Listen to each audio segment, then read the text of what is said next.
Good les Concorda agus bhí an spéisiom sa méid bhí le ráige teachta rúm agus tá cuidhág an cheartaige. Mar nói tá all aibaní is just na carchaid as go mór in the Dáil Éireann hain. I'd just like to say before the Deputy leaves that I listened very carefully to what he had said. And you're absolutely right, Deputy.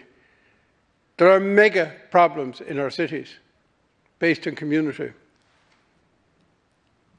I'll mention one place that prominently came into the news recently, and that was Oliver Bond Flats. Now, I know that complex quite well. I have a very good friend down there, a lady called Liz O'Connor. And how I got to know her was because she was on the AIT for the inner city area when we had the RAPID programme. And the idea of that programme was to put the actual people live in the local authority state at the centre of development. And as Minister, twice a year, we used to have a convention here in Pearse Street in Dublin of all the community representatives from the AITs, from around the country, the people who lived the experience, not all the professors and all of the people who live in much more affluent areas, but the people who deal and live in these communities, live with the drug problems, live with the antisocial behaviours right within their communities and try to rear children and try to progress them onto better things against the odds.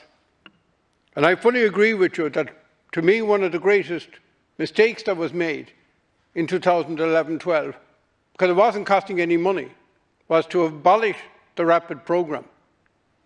But I have the suspicion that it wasn't too well liked, that programme, for the reason that we had set very defined boundaries which were based on trust hazards analysis of all of the most deprived areas in the country, which were all urban areas, every one of them.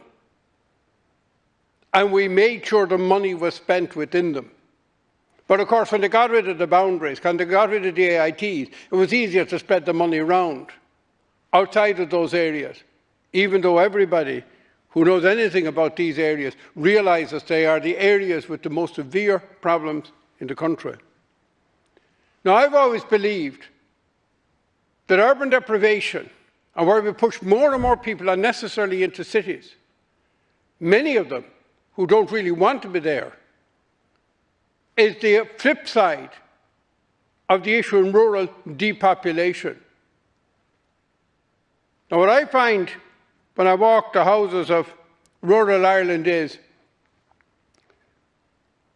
that, with some exceptions, you have relatively good housing, you have good conditions, you have relatively little antisocial behaviour,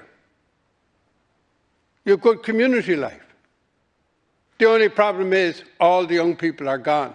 And when we do the age analysis of these communities, you find that you have a very narrow number of people living there full-time, between 18 and 30 whatever, and then it widens going up instead of narrowing.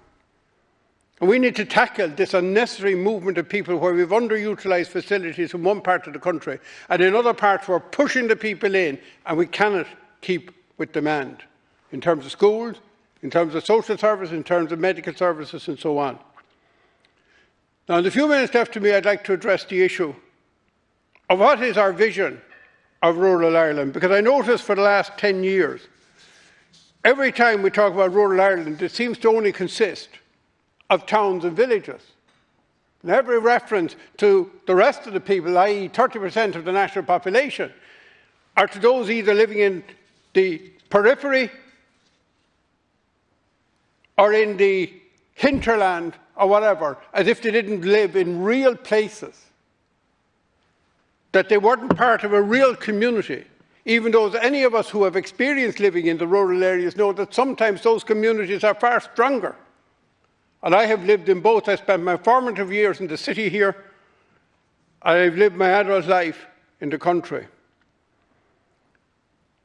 Now, the Department of Rural Affairs, and I was Minister in that department years ago, is a very fine thing, but it actually only is touchy at the iceberg, at the tip of the iceberg of the problems of rural Ireland. It's a budget, I think we were told today, of 190 odd million.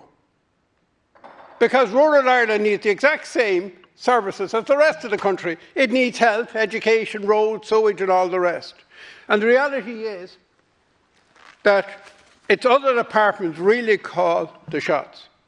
Now, the first thing we need to decide, what is our vision? Do we want a peopled countryside with a balanced population?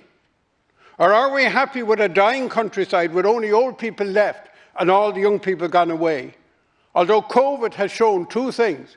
One, give them the opportunity. Give them the basic facilities and give them the right to build a house.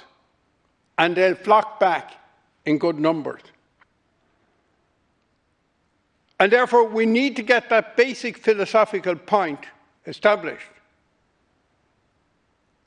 Or do we want a purely gentrified countryside with no businesses in it, and we ban all of those and say they have to be in the towns? We'll allow a few craft businesses as a little concession to you, a few small little things, but don't have any serious businesses, not big businesses like I have in my community that employ hundreds of people in the countryside. Then why not?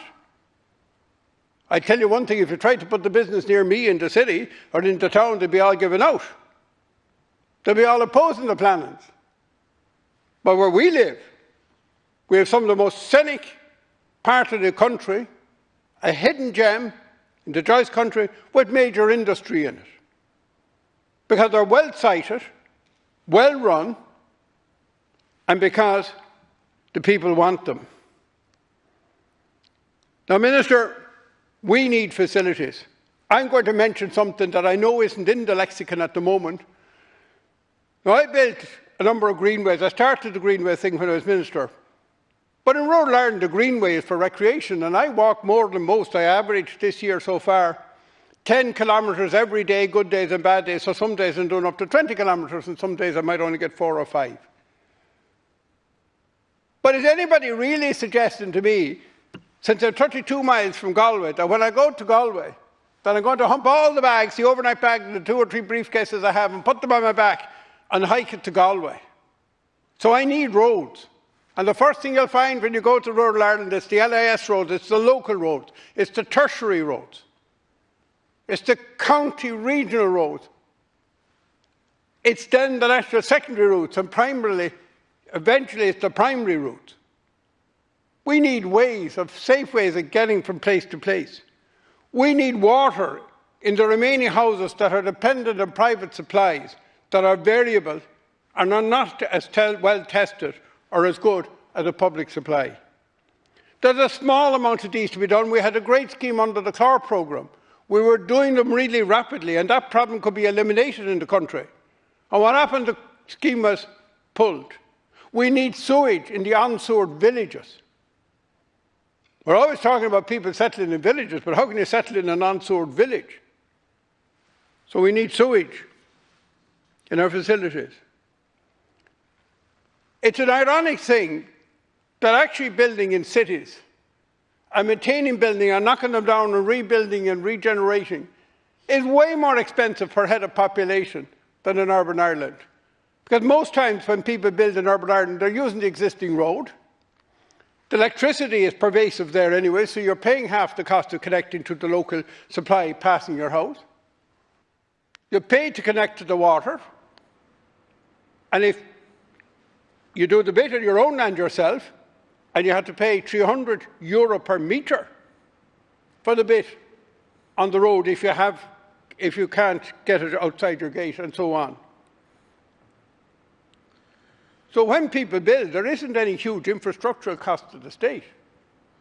There is, however, massive amount of money being given, and necessarily given in cities, to provide the basic infrastructure to allow houses to be built. Thank you, Deputy. So we need this debate, a real debate, not one that goes with the little, what I call the leprechaun view of rural Ireland.